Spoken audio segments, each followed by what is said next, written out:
À quel âge minimum est-il recommandé de commencer la diversification alimentaire chez le nourrisson? 4 mois révolus?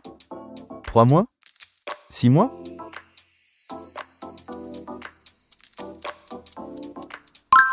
La diversification alimentaire ne doit pas commencer avant 4 mois révolus en raison du risque d'allergie alimentaire. Quelle quantité de lait un enfant doit-il consommer quotidiennement à l'âge d'1 an? Environ 300 ml? Environ 800 ml? Environ 500 ml?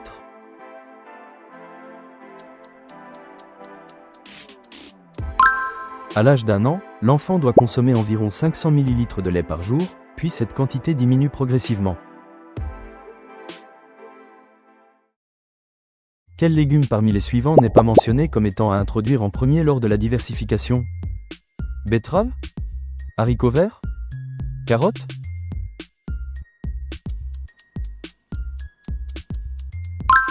Les légumes recommandés en premier sont les haricots verts, épinards, courgettes, blancs de poireaux et carottes, mais pas la betterave. Quelle quantité de protéines est recommandée par jour pour un enfant de 6 à 12 mois? 20 grammes? 10 grammes? 30 grammes?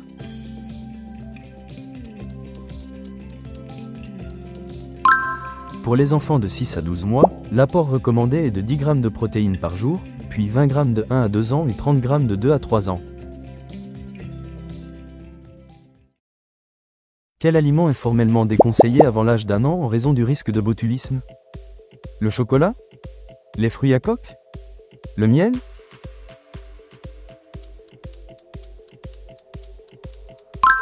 Le miel est formellement déconseillé avant 1 an en raison du risque de botulisme infantile dû au sport qu'il peut contenir. À partir de quel âge peut-on introduire les légumes secs en purée dans l'alimentation de l'enfant? 18 mois? 8 mois? 12 mois?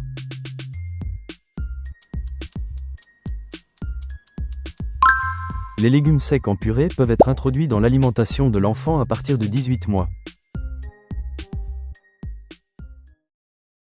Quelle est la seule boisson nécessaire pour l'hydratation de l'enfant? Le jus de fruits? L'eau? Le lait?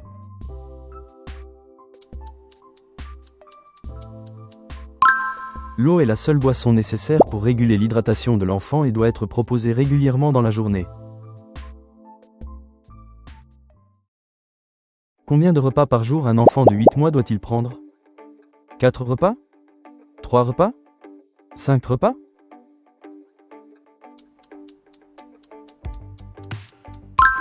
À 8 mois, l'enfant prend 4 repas par jour, 2 repas diversifiés et 2 tétés ou biberons de lait.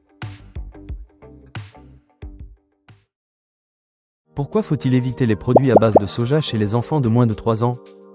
Risque d'étouffement? Forte teneur en génistéine? Teneur élevée en caféine?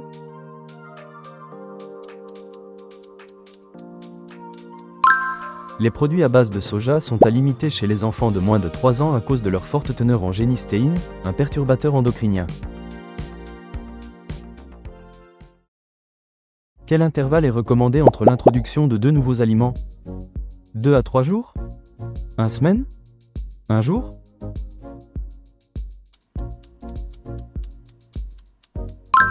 Un intervalle de 2 à 3 jours est recommandé entre l'introduction de 2 nouveaux aliments, notamment s'ils sont allergéniques. À quel âge l'enfant passe-t-il progressivement à une alimentation familiale? Dès 8 mois? À partir de 3 ans? Entre 1 et 2 ans?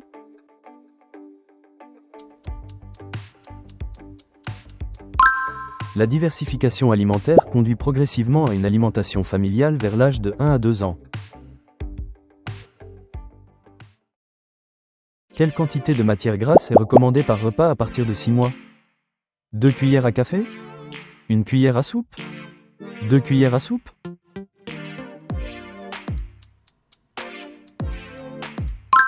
À partir de 6 mois, il est recommandé d'ajouter 1 cuillère à soupe de matière grasse par repas.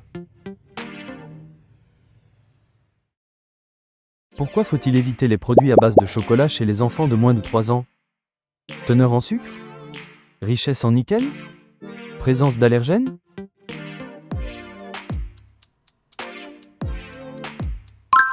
Les produits à base de chocolat sont à limiter chez les enfants de moins de 3 ans à cause de leur richesse en nickel, un métal lourd. Quels aliments doivent être évités en raison du risque d'étouffement chez les moins de 3 ans? Produits laitiers? Aliments cylindriques ou sphériques? Légumes cuits?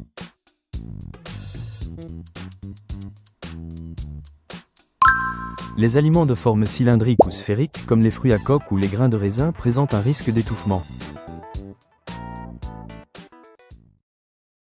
Quelle est la recommandation concernant les portions de fromage pour les enfants de 3 à 6 ans? 2 portions par jour? Une portion par jour? À volonté?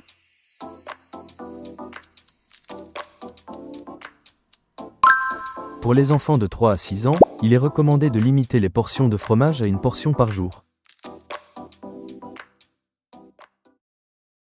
Pourquoi est-il déconseillé de retarder la diversification alimentaire au-delà de 6 mois? Risque d'allergie accrue? Développement du goût compromis? Besoins nutritionnels non couverts?